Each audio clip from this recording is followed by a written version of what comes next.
going back to that second quarter, I mean, even leading up to Chris's ejection, is that where everything just kind of started to? Yeah.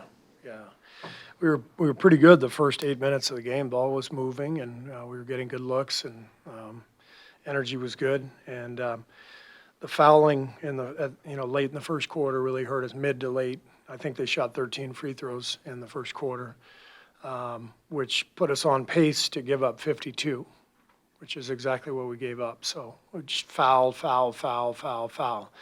And can't win in the NBA if you're constantly trying to attack a set defense after free throws, and you're giving up, basically 44 points tonight off the free throw line. So it was the fouling, and then I think the offense stopped too. The ball really stuck after the first 8 minutes, and so that second quarter was really frustrating for everybody. And I like the way the bench came in and fought in the second half and gave us a chance, but we have to be much more consistent. And then with Chris's ejection, I mean, from your vantage point, from your understanding, what Chris said, what Scott said, I mean, I know you also got a technical on that play. Yeah. What was the issue? What was going on there? I think Scott just felt like Chris didn't stop, and he kept going, and that's why he gave him the second one. So that was his explanation. What was your frustration when you were, drawing at him? Well, I didn't think Chris deserved to be ejected. I mean, I don't,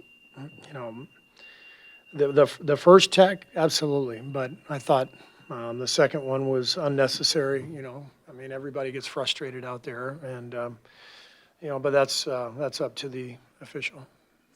What was your thoughts on how the bench was able to get you guys back in the game? Was there any consideration of Steph or? There was consideration, but it's one of those games where the bench goes out and plays great, much better than the starters played, and they get you back in it, and you reward them and you stay with it. But we definitely thought about it, but those are weird moments, as a coach, where it doesn't feel right to go away from the group that is playing great, and I think that was a decision to stay with them because they were making the run, and it's kind of usually how we do it. Most teams do it. What was sort of the practical impact and the emotional impact of losing Chris at that stage? Yeah, it was a big deal. We need him, obviously. We're without Draymond. Without Gary, we're already shorthanded, and Chris knows that. So it was unfortunate, but again, to me, it's about our guys competing together, consistently competing together, and they have a really good connection. It's a great group. They really like each other. But when you see a team compete together, you know it, you feel it. It's the communication. It's playing with force. It's playing downhill. It's playing with great communication. You can hear everybody, talking defensively. Although in this building you can't hear anything because it's like a club. It's like a South Beach club out there. What are we doing? I'm being dead serious. Like, I couldn't hear anything out there. It's just the whole game. It's just this thumping techno club music. Can we just have a basketball game anymore? What the hell? Sorry for the rant. Coach, what is the specific impact of not having Draymond in a game like this? Well, he represents some of what was missing tonight. I thought Okogie came out and set a great tone. I thought Devin Booker came out and set a great tone defensively, just in us. We just, without Draymond, sometimes we just don't have that juice, and that's where we really need him. So we need to get him back. Obviously, he's got to miss another game, but we need.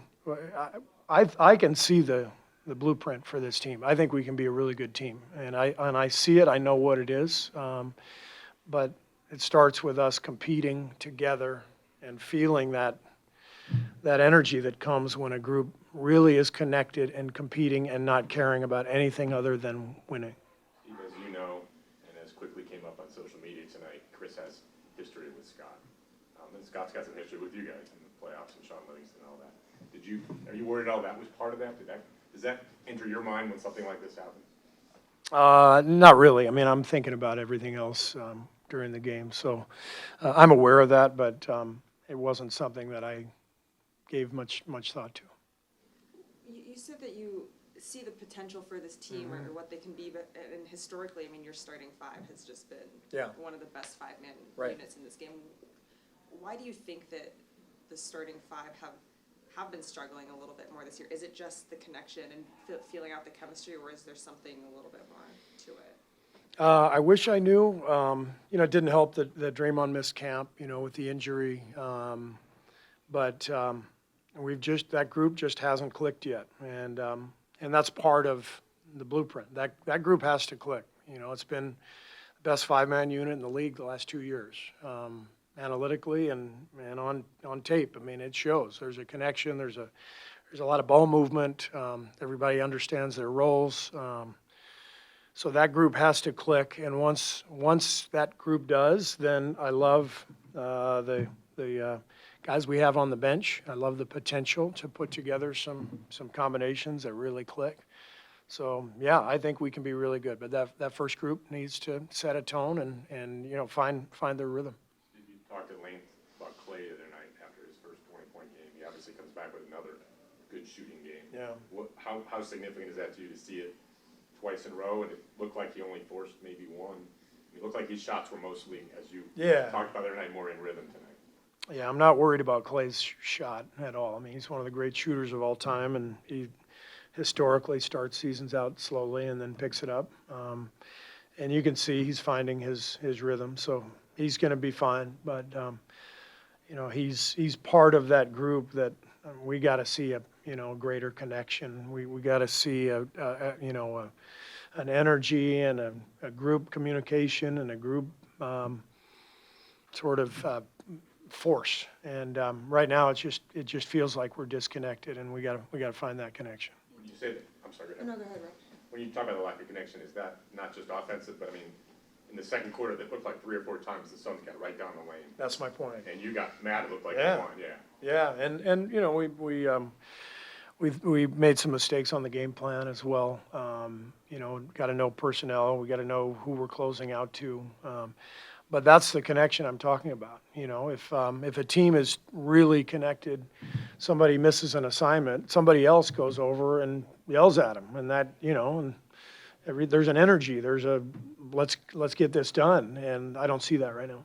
You mentioned like needing your starters or players to not worry about anything else but just going out there and playing. When you watch a guy like Pods go out there and play like he did tonight, plus 20, and he had that really great game a couple weeks ago or something, is that something, a trait that you see that all he's focusing on out there, these young guys, all they're focusing on is hooping and that's it, and nothing else? Yeah, I mean, I think that's Brandon's nature. He just goes out and plays, and the ball tends to move, and he finds rebounds. He's just one of those guys who has a good knack and feel. So I thought Corey Joseph was great tonight. I mean, just the way he came out and set a tone and brought the juice and the energy, and so we need that. We need that from everybody. It can't just be a handful of guys.